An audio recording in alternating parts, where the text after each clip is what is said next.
The next game that we have to talk about, we have Utah traveling on the road to the Swamp to take on the Florida Gators. This game is going to be played this Saturday, 7 p.m. Eastern Time on ESPN. Utah currently is a 3-point favorite heading into this matchup. And this is the week 1 game that I am the most excited to watch because I've been going back and forth with a lot of my friends who are Florida Gators fans all off season about this game. I've also been going back and forth with many college football fans on Twitter and Twitter Spaces talking about this matchup. Like, you guys don't know how excited I am to give you guys my preview and prediction for this matchup. Now, a lot of casuals, I don't like using that word, but you got to be labeled a casual for this. A lot of them keep saying that Utah doesn't have a chance to win this game because they're a Pac-12 team playing an SEC team. That logic doesn't make any sense to me. And if you are somebody who uses this logic, I'm sorry to tell you, you're a casual. Just because you play in a weak conference doesn't mean you're a bad team. There are plenty of bad conferences that have at least one great team. And I hate when people tie a team to a conference stigma. Like they say, just because you play in the Pac-12, you're not going to be able to be the SEC school. That doesn't make no sense to me. And if you are somebody who really watches college football and you've really watched Utah play, you would know that Utah isn't your normal run-of-the-mill Pac-12 school. They're not for Naz. This is a physical, bruising football team. Like, it doesn't matter if Florida wins or loses this game. When they wake up Sunday morning, they're going to be hurt. And they're going to be sore. Because this Utah football team, they're a bruising bunch of guys. They get after it for 4 quarters and they wear and tear you down. And when I look at Florida, Florida has a really good defense. From a talent standpoint, I like their front 7. I think that their defense is going to be improved this year. I think that their defense definitely was held back by Todd Grantham in his questionable play calling. So I definitely think that Florida's defense is going to be a lot better against the run this season compared to how they fared last year in 2021. And anytime you're trying to beat Utah, you have to be able to slow down that run game because Utah has a phenomenal stable of running backs. And their best running back is Tavion Thomas. He's the best running back in the Pac-12. And when you look at Utah's team, right, their offensive line is phenomenal. Their defensive line is really good. And a lot of people don't realize this, but Utah returns 17 out of 22 starters from last year. So this isn't an experienced team that is traveling on the road to the Swamp. And that's another thing. People keep saying, the casual fans out there, keep giving Florida the victory because they're playing in the Swamp. That is one of the most casual things that a casual could say. How can you say, oh, this team's going to lose because they're playing on the road? I can understand if Utah was an inexperienced team with a first-year head coach. This isn't an inexperienced team. This is a team that returned 17 starters from last season. This is a head coach in Kyle Whittingham that is entering, his 15th or 16th season? I expect Utah to be prepared for this game. Now, of course, the heat is going to play a factor. The crowd noise is also going to play a factor as well. But at the same time, I don't think that Utah is going to lose this game strictly because they're playing in the Swamp.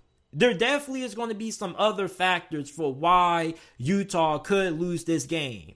Okay, but I just think that there are a lot of casuals out there that have a bad narrative, or they're giving Utah a bad narrative that isn't really true, because this Utah football team, to me, is one of the most talented teams in college football. However, Vegas does have Utah as a 3-point favorite for a reason, because if Utah was really as good as a team as the AP poll thinks they are, they should at least be a 7-point or 10-point favorite in this matchup. But Florida is only a 3-point favorite for a reason. And I definitely think one of the reasons is because of Anthony Richardson. Now, if you've been listening to the podcast for a while, you guys know that I have this theory called the superstar quarterback theory. And I believe that in college football, if you have a superstar quarterback, as long as you have an average to above average roster around him, he can win you at least 7-8 games.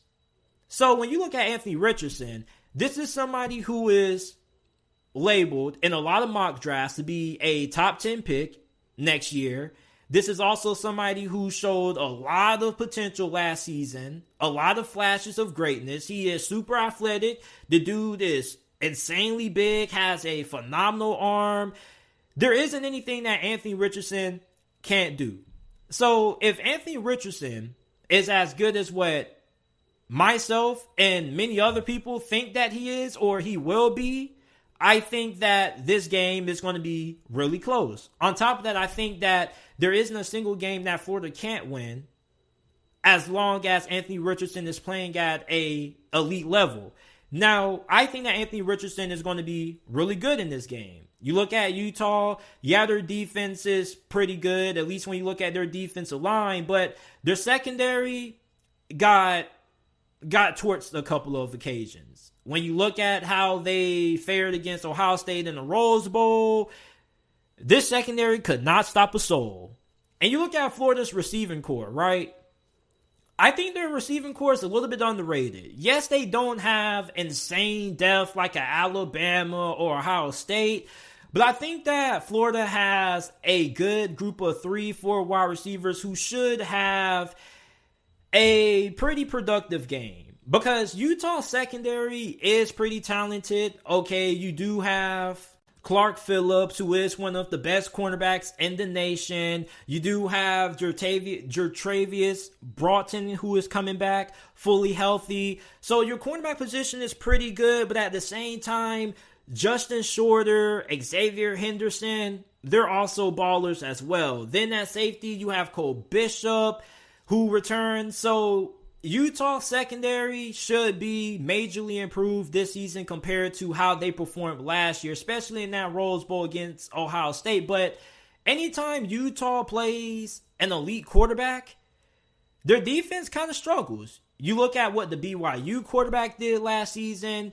You looked at what happened when they were matched up against CJ Stroud in the Rose Bowl. Their secondary was prone to giving up big plays. And that's something that if you're a Utah Utes fan, you don't want to see. And I think the key for Utah for winning this game is the fact that you don't want to allow Anthony Richardson to get outside the pocket and start to create. Because that's when I think Anthony Richardson is at his best. Because anytime Anthony Richardson gets outside the pocket, the dude is just magic. And I don't want to say he has like this Tebow-esque thing to him, but it's kind of like every time he gets outside the pocket, he makes a big play.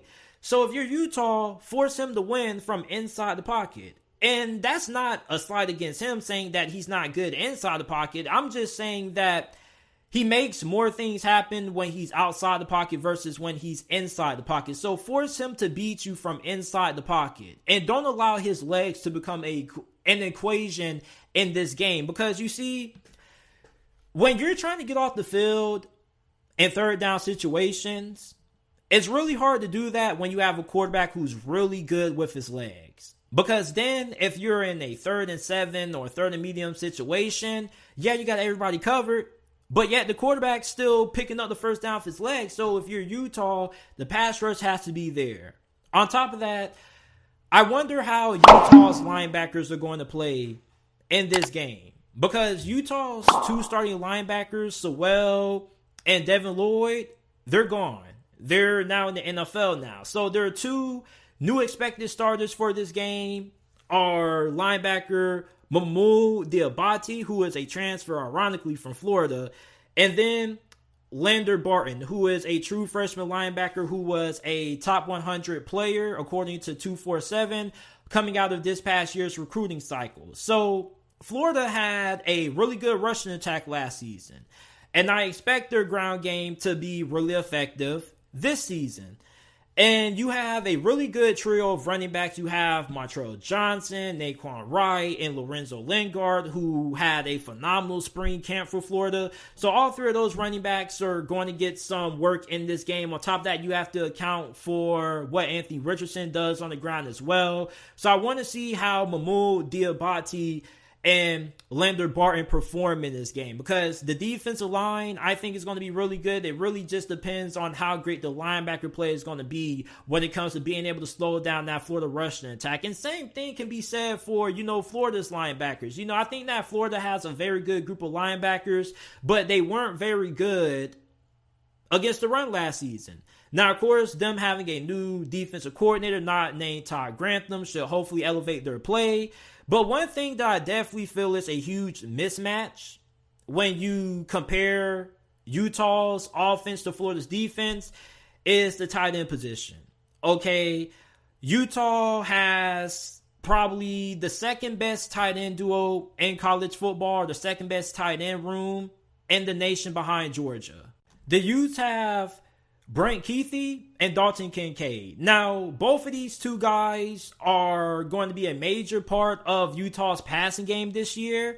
So for Florida, how are you going to be able to slow down these guys? Because these guys accounted for the majority of the passing attack last year for Utah. And if you can't slow neither one of these two players down, you're not going to have a lot of success slowing down Utah's offense on the defensive side of things. So how can Florida slow down these tight ends? Because honestly, I don't really think they're going to be able to, because I don't really think they have great coverage linebackers, and you're not going to put a safety on either one of these guys, because most safeties aren't really all that great when it comes to one-on-one coverage, and I don't really think that Florida has any safety on their roster that could man up any one of these tight ends one-on-one and win. And then another thing simply is due to the fact that you're not going to put a cornerback on these tight ends, because most cornerbacks are going to be too small to match up with these tight ends, who also are very physical as well. And they're also very good after the catch also. So I think that Utah has a big advantage when it comes to their tight ends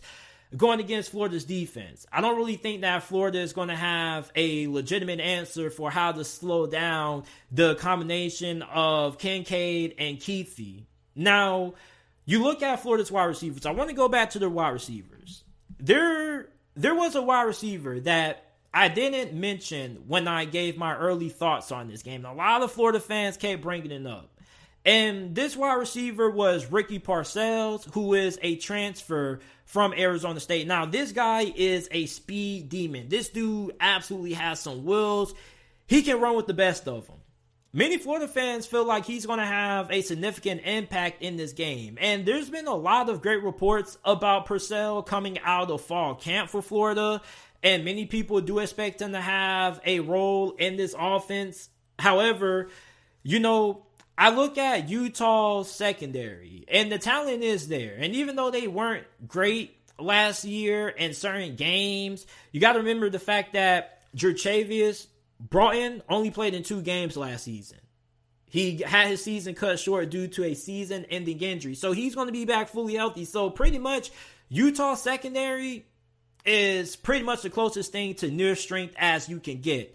So I look at Florida's wide receivers, and I just wonder, this is a really good group, but at the same time, Utah secondary should improve. So I wonder who's going to come out on the winning end of that matchup, the wide receivers of Florida or the Utah secondary. Now, when it comes to the defensive line of Utah versus the offensive line of Florida, ladies and gentlemen, we may have a little bit of a stalemate, because Florida's offensive line going into 2022 is probably the best it's been in a very long time. As a matter of fact, many Florida fans I've talked to consider this to be the best offensive line that the Gators have had since God knows when.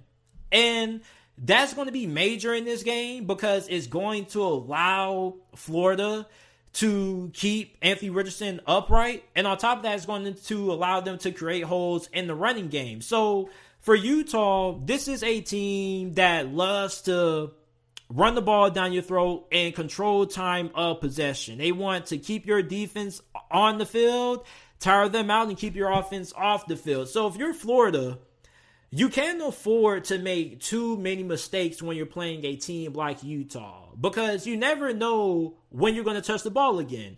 If you go 3 and out, and let's say you give Utah the ball back with 12 minutes in the first quarter, you may not touch the ball again in the first quarter until the last 4 minutes. So if you're Florida, you have to make the most out of every single possession. And on top of that, you're going to need your offensive line to make sure that those big guys that Utah has up front are taken care of. And Utah is going to have to be able to make sure that they can have a couple of guys that can come off the bench and keep their starters fresh until the fourth quarter. Because anytime you're playing in the Florida Heat, depth is always a huge issue. Now, you look at Florida's defensive line, a lot of my friends feel really confident in how Florida's defensive line is going to perform in this game. Now, I love their starters. Okay, Brandon Cox is one of my favorite players in college football. You also do have defensive tackle Gervin Dexter, who is one of the best D tackles in the SEC this season. So you have a good amount of talent up front. However, I know Florida has talent when it comes to their core starters, but I don't know how great their depth is going to be. Because if we're going to use the Florida Heat against Utah, we got to have the same thing when it comes to Florida as well. Because you can say, well, JT, they practice in the Florida Heat. And listen, like, it doesn't matter how much you practice in the Florida Heat. I mean, if you get hot, you get hot. Everybody gets fatigued. So I know that Utah has a lot of depth when it comes to their defensive line, but I don't know if Florida has enough depth to keep their starters from getting fatigued before the fourth quarter. That's one thing that I do have a question mark when it comes to Florida's defense, is definitely their depth when it comes to the D-line. Now, when it comes to Florida's cornerback position, I don't really know how big of a factor it's going to be, simply for the fact that, yeah, Utah has a solid group of wide receivers, but the majority of their offense came from their tight ends in the passing game, and one of their best wide receivers left for the NFL. So, I look at Florida's secondary in this game, and honestly, if they can find a way to slow down the tight ends of Utah, they have a very high chance of being able to shut down Utah's passing attack. And then when it comes to Utah's offense, you have Cam Rising, who may be one of the most underrated quarterbacks in college football. This is somebody who has a pretty decent arm, but at the same time, this dude is a better athlete than what you may think. And a lot of Florida fans always say, well, Utah struggled early on last season. And yeah, Utah is prone to struggle early in the season. However, you got to remember, last season, Utah is a different team once Cam Rising became the quarterback. Okay, this was a team that barely lost once Cam Rising took over the reins as the starter. So I look at Utah and I look at this team and the experience that they have. I think they're going to be able to go on the road into the swamp and they're going to be able to come out alive. I think they're going to win this game. Now, I'm not expecting this to be a blowout. I do think that Florida is going to hang around in this game, and this game is going to come down to the final minutes. But I do think that Utah wins this game 28-24 is my final prediction for this matchup. Because I really do see Florida winning this game in upset fashion. However, I'm going with Utah simply for the fact that I trust Kyle Whittingham and his coaching staff. And I like the fact that they have a veteran team that only has a couple of new starters. So you're going to have a team that, yeah, the crowd noise may be super loud, but they're experienced. They're veterans. So you shouldn't be seeing a lot of false start penalties on the offensive line. You shouldn't see a team get rattled on the road, even though playing on the road in the swamp is probably the biggest game that they're going to have on the road when it comes to crowd intensity all year. But I do think that this coaching staff and this veteran team, they're going to be able to overcome the obstacles of playing on the road in the swamp. And I think that they're going to be able to get the win against Florida. So give me Utah the win outright, and I'm going to take them to cover. We have Oregon taking on Georgia. This game is going to be played this Saturday, 3:30 p.m. Eastern Time on ABC. This also is going to be a neutral site game that will be played in Atlanta. Georgia currently is a 17-point favorite heading into this matchup. And this is going to be the first time that we've seen Georgia play since they defeated Alabama in the national championship game. Now, anytime you have a team coming off a national championship win, you always ask yourself, could they suffer from a championship hangover?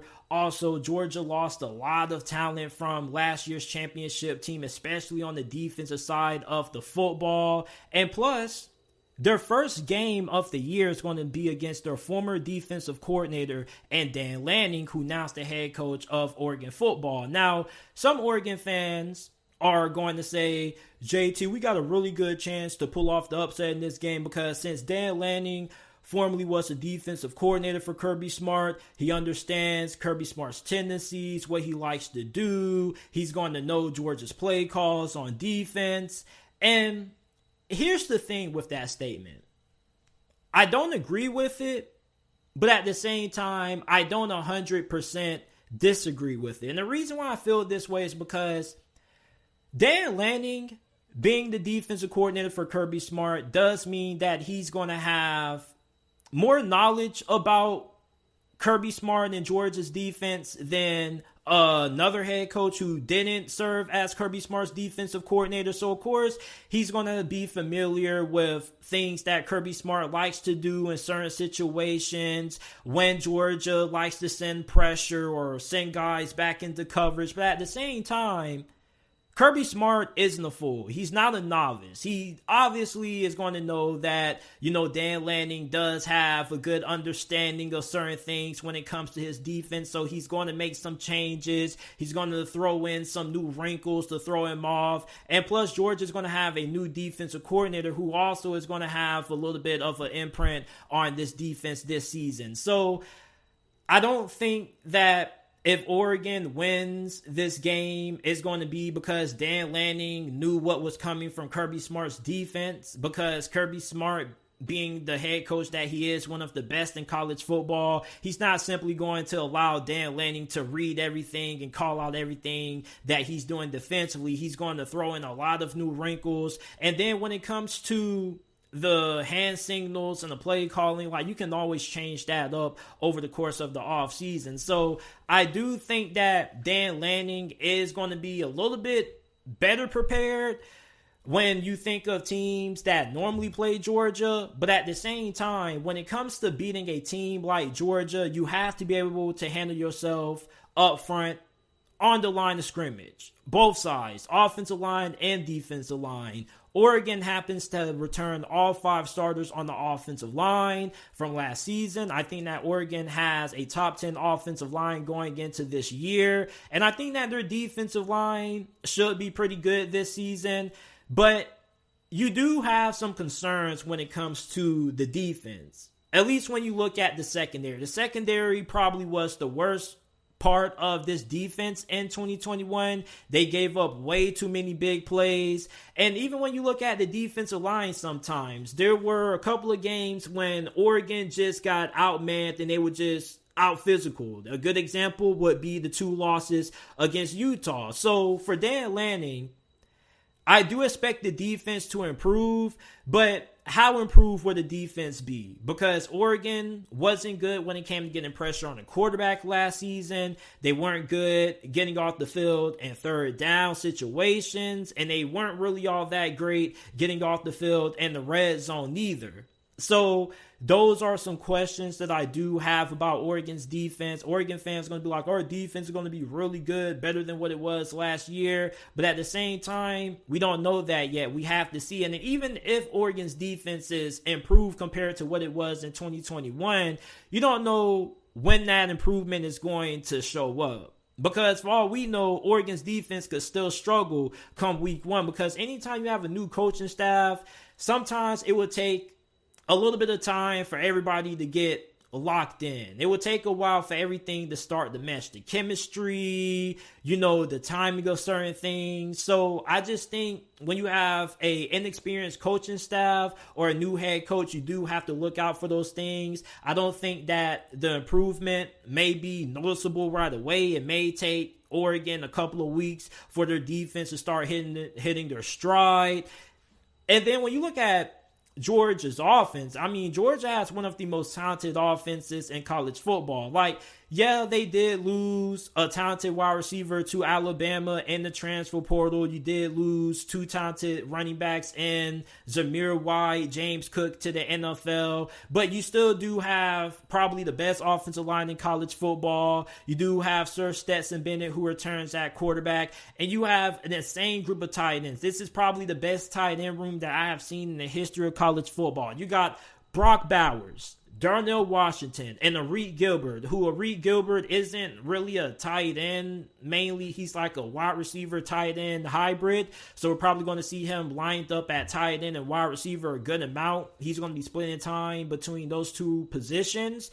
And then for Oregon, how are you going to slow down the talented group of tight ends that they have? Well, you're not really going to put a defensive back on them because most of the time a safety isn't really going to be all that great in man coverage. And then you're not going to put a cornerback on them because corners really aren't really physical enough to guard tight ends. And then most linebackers aren't really all that great to cover a tight end in one-on-one situations, or really all that great in coverage, or don't really have the athleticism to keep up with the majority of tight ends out there. But Oregon's linebackers are different, though. They're not your traditional linebackers that aren't athletic enough to cover against tight ends. Like Justin Flo and Noah Sewell may be the best linebacker duo in college football. And Justin Flo, when he's healthy, is one of the most insanely athletically gifted football players in America. I'm not just saying linebackers, I'm saying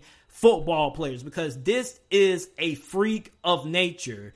So if Oregon's going to win this game, they need phenomenal performances out of their 2 superstar linebackers. You need these guys to be able to come down, stop the run. You also need them to be able to handle their own in coverage against this phenomenal group of tight ends. And it's not like they need them to come in and shut down Brock Bowers and Darnell Washington and Arik Gilbert, because obviously you're not going to really be able to shut down this group, but you can be able to slow down, what they do. You may be able to slow them down, kind of minimize the impact that they have on the game in a sense, but one of these guys is going to get theirs. And then when you look at Oregon's offense, right?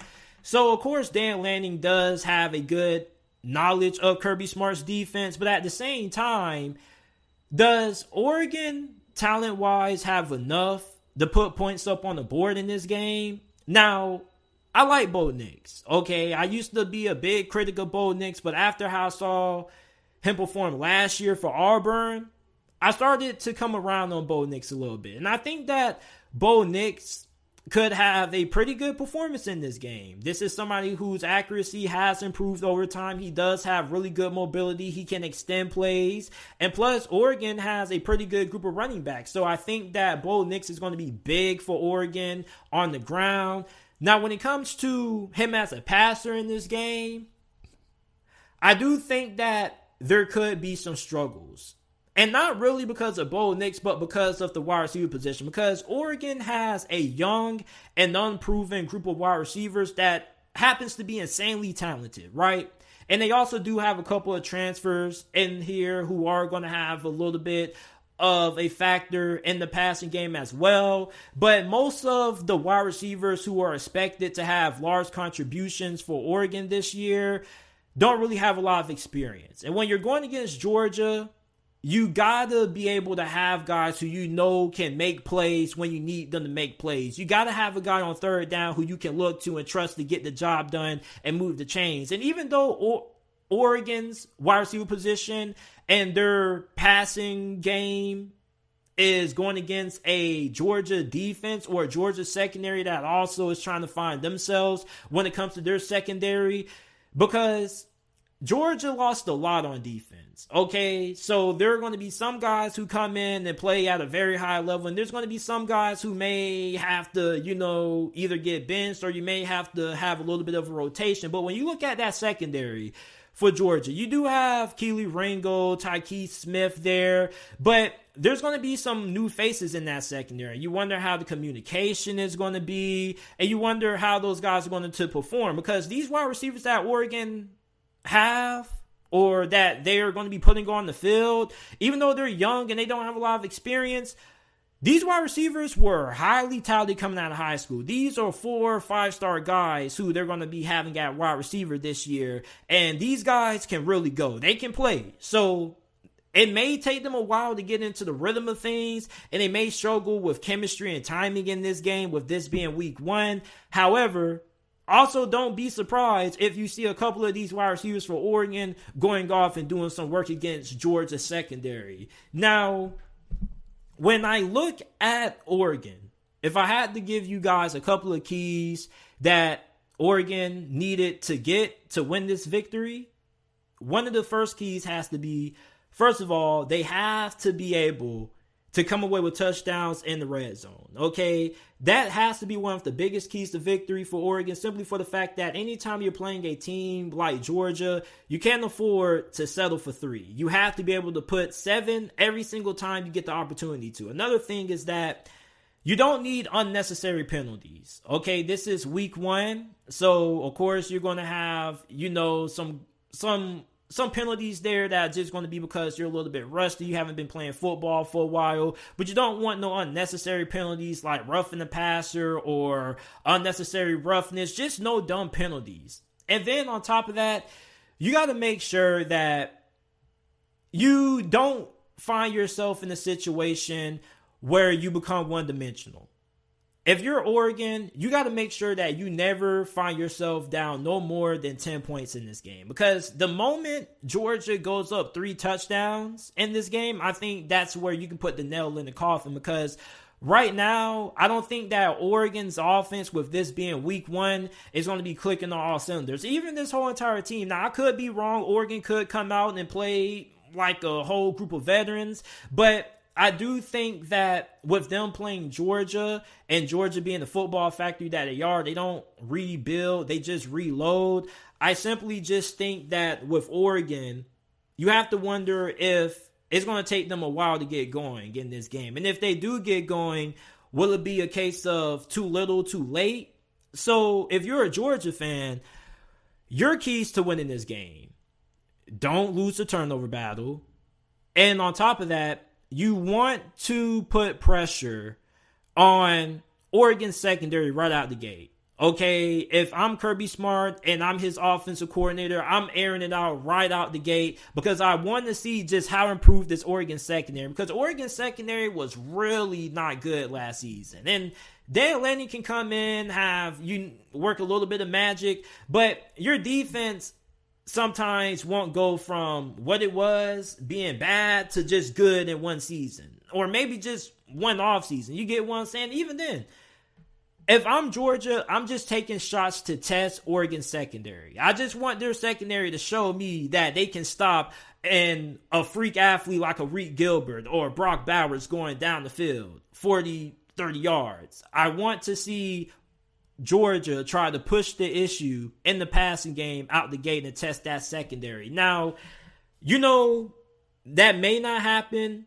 but I just want to see Georgia come out the gate on fire. I don't want to see 1 or 2 quarters of Georgia struggling and them trying to get into rhythm because of the offseason. I want to see Georgia come in here and have success right away on both sides of the football. So I'm going to take Georgia to win this game, but I do think that Oregon will cover. Now, if Oregon gets blown out and they don't cover, then I'll be shocked, because I do think that Oregon has a really good football team. They do have some young players here and there, but I do think that these are young players that definitely are going to be really good and really productive for Oregon football in 2022. However, just with having a new coaching staff and having those new young guys in there week one, I don't know if they're going to have the right chemistry and timing right away to just have good enough performances to help pull off the upset against Georgia. And then on top of that,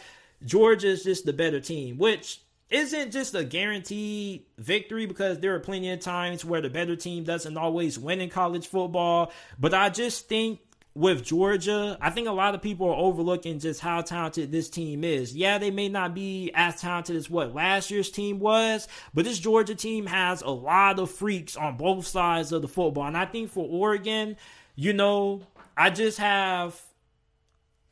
don't really have a lot of confidence that this team is going to be ready to play the way you need a team ready to play when it comes to facing off against a powerhouse program like a Georgia, Alabama, or Ohio State week one. When you're facing a team like Alabama or Ohio State or Georgia week one, like, you need to have a coaching staff that, has a little bit of experience under their belt. You also need to make sure that most of the time you have a team that doesn't have a lot of veterans.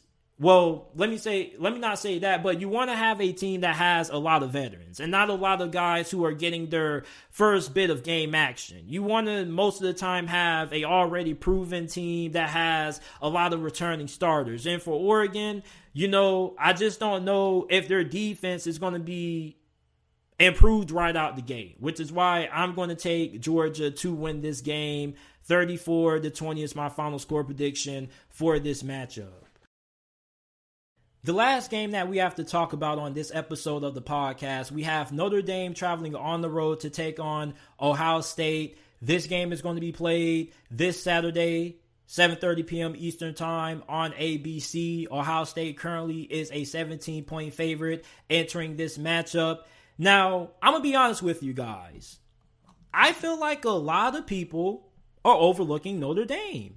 And I can understand why a lot of people are rolling their eyes saying, here we go, JT. Are you one of those people drinking the Kool-Aid on Notre Dame? And I'm not. But I do think that Notre Dame is a top 10 team talent-wise. Because if you really look at this roster top to bottom, this is probably the best Notre Dame team that me personally I've seen in the last decade.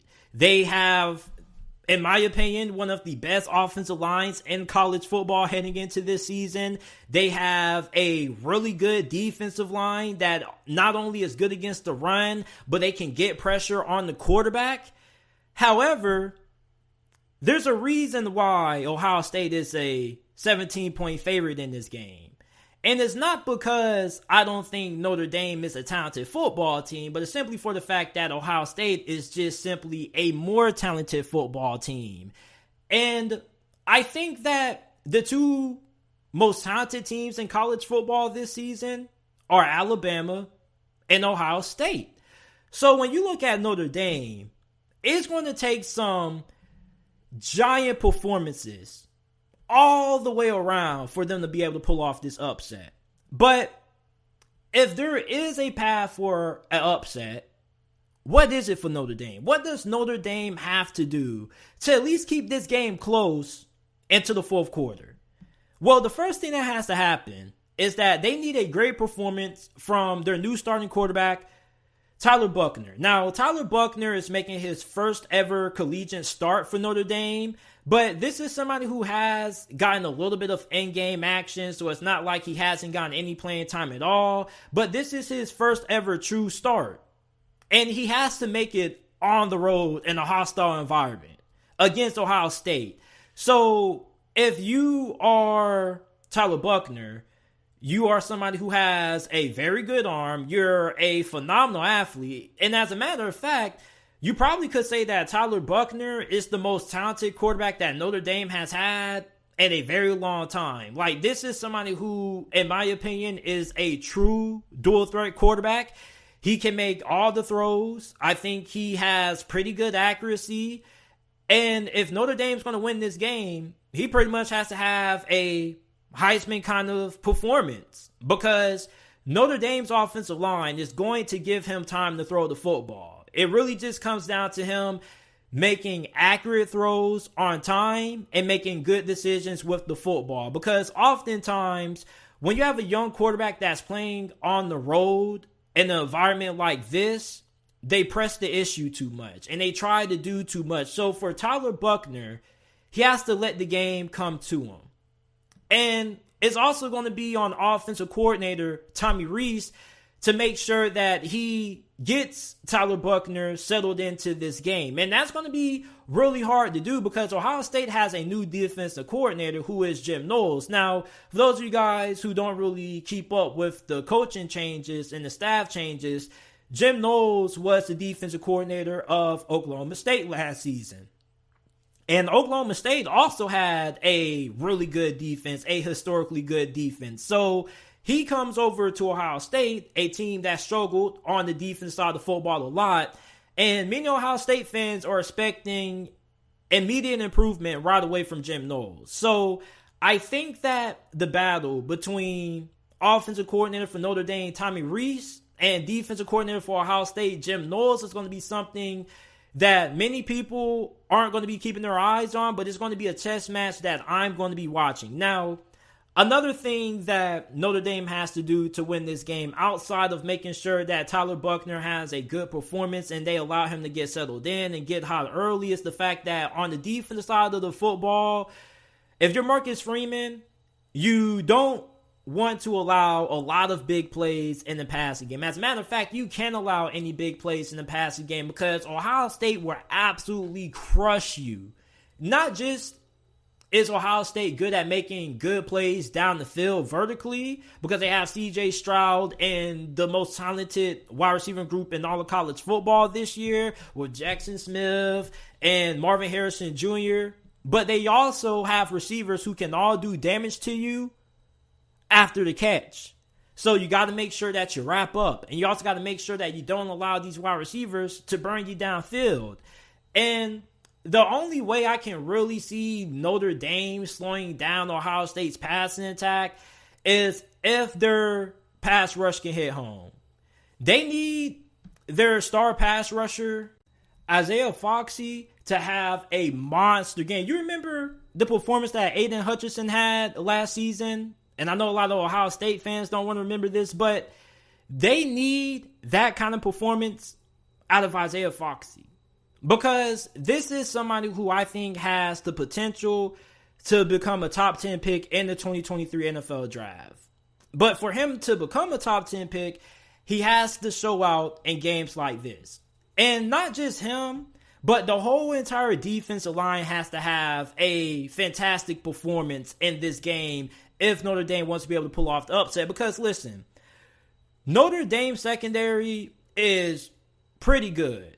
But at the same time, pretty good isn't going to be enough to stop great when you have the kind of wide receivers that Ohio State has. So to help out that secondary, you got to have that pass rush going. And I think that C.J. Stroud is a really phenomenal quarterback. However, I do think that he can get rattled when you are able to get a couple of good hits on him. So you got to make sure that you can get pressure on him. I mean, you don't really need to get sacks, really. You just got to get pressure. You just got to get some hits on him. You got to make him uncomfortable in the pocket because C.J. Stroud is a true pocket passer. Even though he does have some athleticism, he doesn't really use it all that much. So you got to get C.J. Stroud outside the pocket, and you have to make him uncomfortable.